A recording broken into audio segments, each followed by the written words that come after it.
Hi, I'm Caleb Giddings, and I'm here for GAT Daily. And today I have an article where we're going to talk about the 5 most underrated self-defense handgun cartridges.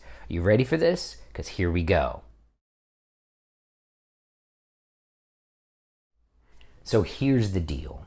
Everybody knows that 9mm is the best handgun self-defense cartridge. And we all know that 40 Smith & Wesson is good, and that 45 is good, and that 357 SIG is good, and 357 Magnum is good. We all know all these cartridges are good. So what are the underrated cartridges? What are the ones that don't get the love that I think they deserve? And to understand why these cartridges are underrated, you have to understand something about handgun terminal ballistics.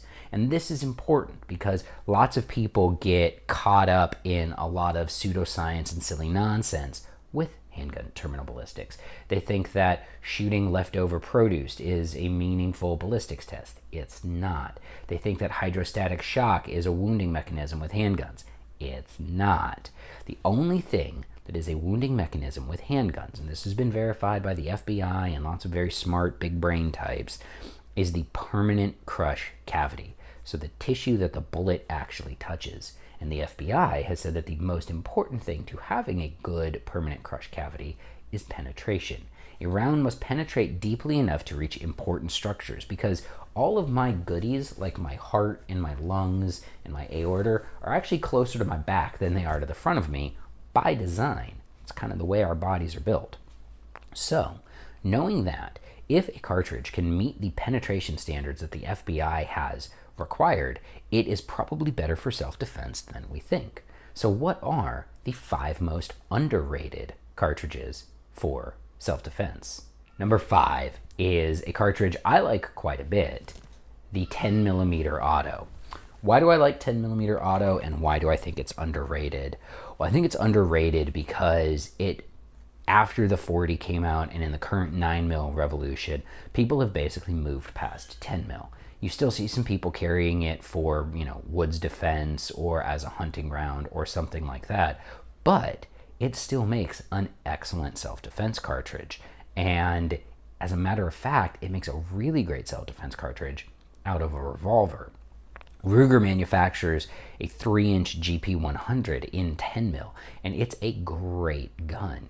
It does everything that you could want a 357 Magnum to do, but it says 10mm on it, and that's just better. It's cooler. 10mm is cool. There's something undeniably cool about 10mm, and maybe that's because I'm a child of the 80s who grew up in the 90s that I think 10mm is cool, but I do think it's underrated, and I think it deserves more love. Especially if you don't need a bonded sort of modern projectile like an HST, right?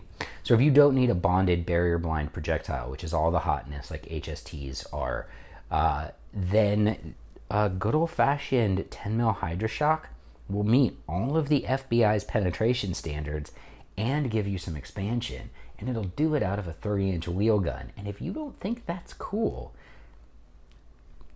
I can't help you, man.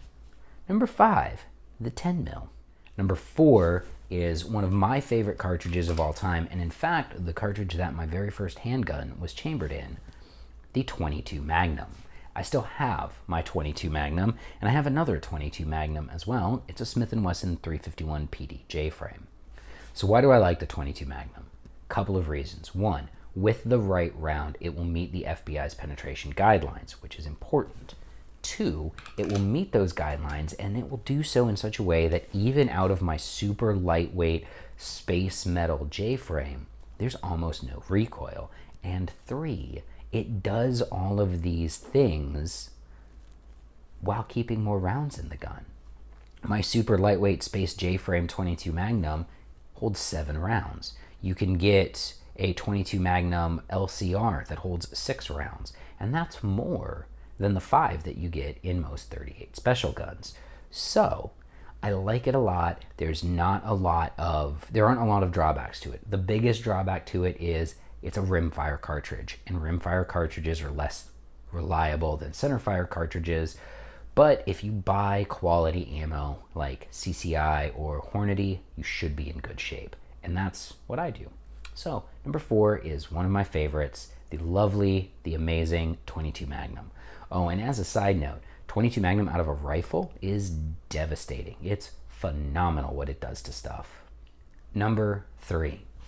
Number 3 is a very specific type of round, and it's the 38 Special 148 grain full wad cutter. As you can see, it just looks like a case until you turn it and you see that the round is recessed inside of it. The 148 grain full wad cutter was originally developed as a target round. It shoots very accurately, it has a hollow base so it engages the rifling better. What a lot of very smart dudes a long time ago discovered was that the crappy fixed sights on most small revolvers were regulated for this round so it would shoot to the sights. And then because it's a light loaded target round, it has a minimal amount of recoil, making these small guns easier to shoot. And then when they ran it through FBI testing, they discovered that even though it's only going 650, 750 feet per second, it will zip right through 4 layers of denim and penetrate 18 inches in ballistics gel. It won't give you any expansion, but it will shoot pert near clean through a human being, and it will hit their vital organs. And if the most important thing that you can do to stop someone who's trying to do naughty things is shoot them in places that matter, a round that makes it easier to shoot them in places that matter is kind of nice. There's a reason why all my small 38 carry guns are loaded with 148 grain wad cutters. Number 2. 32 ACP, baby. That's right. 32 ACP is the number 2 most underrated self-defense cartridge, and I actually prefer 32 to 380. Even though 380 kind of was cool and caught on thanks to the Glock 42, and all of a sudden all these gun writers were talking about how the 380 was just enough for concealed carry, even though 2 weeks ago they'd been writing about how it wasn't enough for concealed carry. I like the 32 better, and I like the 32 better because 2 reasons: more rounds in a similar sized gun, and it does the same thing as the 380. Out of 380s and 32s, you're not going to get expansion off any jacketed hollow points. So use FMJ and it will penetrate deep enough to hit vital structures. And with a 32, you get more rounds and you get less recoil. And that's kind of a theme that I hope you people are picking up on right now, is that when we're talking about size compromised guns like 32s and 380s and stuff like that, more rounds and less recoil is a good thing, because that means you can put more rounds on target. And that's how we stop fights. We put rounds on target. And the 32 ACP makes that even easier than the 380. And the 380 is pretty easy to shoot in the right size gun, but some of those really small 380s like the LCP get kind of snappy and kind of crappy. And the only Kel-Tec I've ever really liked was the P32, because if you got one that worked, it was not bad to shoot. I have a 32 Beretta Tomcat that's really actually nice to shoot, and will still, despite the fact that it's kind of a collector's item, occasionally go for a ride in a pocket with me. So number 2 is the 32 ACP.